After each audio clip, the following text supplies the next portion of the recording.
Welcome back. Well, in celebration of men, the Growing Up Without a Father Foundation is hosting its fourth annual men's conference. The dialogue will be around issues affecting men, and this includes unemployment, mental health, depression, prostate cancer, and others. Gender-based violence and the killing of women and children will be top of the agenda. So to tell us more about this, Dr. Charlie Peterson from the Growing Up Without a Father Foundation joins us for this conversation. Thank you so much, as always, for your time, Dr. Charlie. Let's talk a little bit about this. I mean, I don't know how much we have a conversation in society about the vulnerability of men and whether or not, society at large gives men the space to actually not be heroes all the time, give space for them to be vulnerable. How do we fare in having the vulnerability conversation? Good morning, Faith, and good morning, South Africa. It's an honor for us as the Growing Up Without a Father to be on ENCA again, to bring hope to men and boys, especially men and boys there in South Africa. And I also want to thank my partners, Old Mutual and Brand SA, for the opportunity. Faith, we only react when something happens.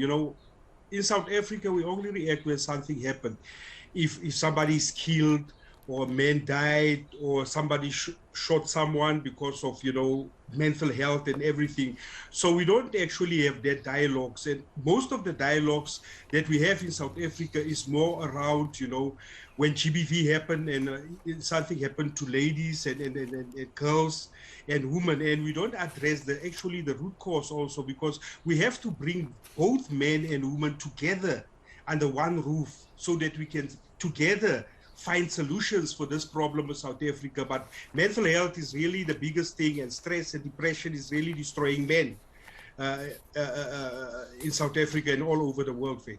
Yeah, I want us to go to some of those root causes that you're speaking about, because it's very easy for us to put a reactive plaster on institutional and sometimes systemic problem when it comes to the reasons why we have gender-based violence and femicide so prevalent in our country, and talk about the role of a father.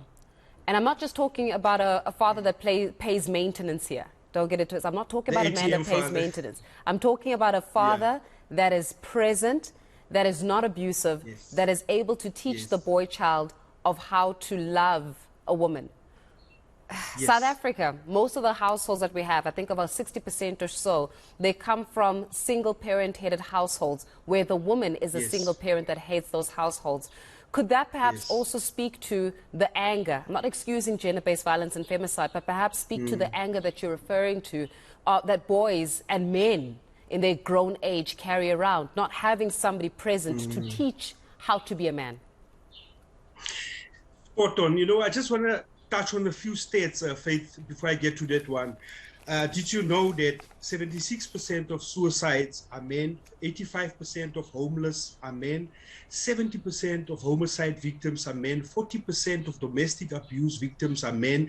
Men are in the majority victims of violence, 50% silent abuse by partners that men experience. Look, Faith, if the father was not there, you want affirmation and you want recognition from someone else, and that's where now gangsters are coming in, Nyaupe people are coming in. They are showing you love and you think it's love, because the presence of a father is very, very much important for both girls and boys. So if a father is not present, then the root cause of these things will come, because a blesser will tell your girl, oh, you look beautiful, and she never heard that word beautiful from somebody else, and she thought that this is the way to go. And really, this is the problem that we are sitting, and most of the men are broken. And my plea now is for men is to come out. Let's talk, let's speak, because most of the things we are keeping it in. Faith, do you know that men are suffering in silence?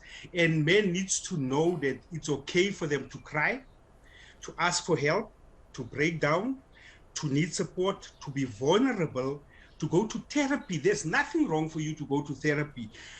And not to be okay, and also to talk about feelings. We don't talk, we bottle in. Coming back to your question, after we've bottled in and a situation arises, we don't know how to handle it.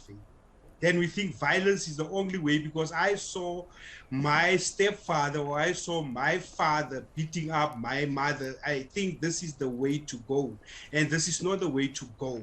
And we cannot from now make excuses for our behaviors as men. We need to stand up and man up and work together as men and women in this country to solve this gender-based violence and violence against women and children. Because a lot of funds are given and you don't see the results of these funds and the budgets that are given. That, what impact does this money have on the lives of ordinary people? As you're speaking about this as well, and I'm not excusing men at all, but I want us to also speak a little bit about the role that also women, or the pressure sometimes that women put on men, and the expectations of patriarchy.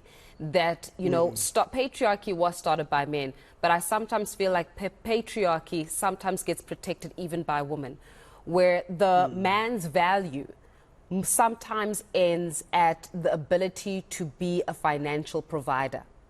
And we never talk about what happens to a man when he no longer can provide. Let's say you've got a man and he is wealthy and he supports you and he pays the bills and everything alike, and something goes wrong and he can't do those things any longer. Have we created a space in society, even us as women, I'm putting myself in there as well, to say, can a man still be a man even if he does not have earning capacity right now?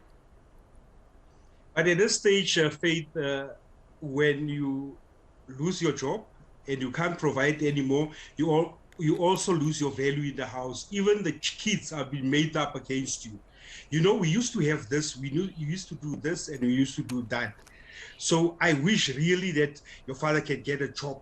And that's where mental health comes in. That's where stress, depression comes in. Then you'll just see that man is sitting there.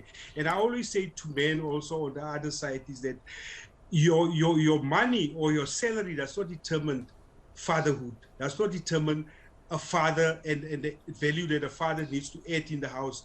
If you're not employed, try and be helpful around the house. Take some house chores, help to clean and help, your partner, where if your partner is the breadwinner, you being relevant. I used to clean the house, Faith, because when I started the foundation, there was no income. So I was the mom in the house to my kids. And I was the dad also in the house to my kids. Because, be relevant. And I promise you, there's some great men out there. There's some good men that are doing that. But still, they are also under pressure and also being put under pressure by the partners. Perhaps then, Dr. Charlie, it's about time we go back to the drawing board and answer the question of what defines manhood. What makes a man a man? What makes a man is that the basic things, we know that in the past, the man was the provider. The man was a protector. The man was there to guide. The man was there to love his wife and his kids. The man was the one, if you hear a noise outside, he's the one jumping up. But I think now we need to come back and be relevant, be the guide in the house, be the leader in the house as a man, and, show direction. It doesn't matter if you are employed or unemployed. Be the father, be the loving father, be the involved father, be the caring father in your household.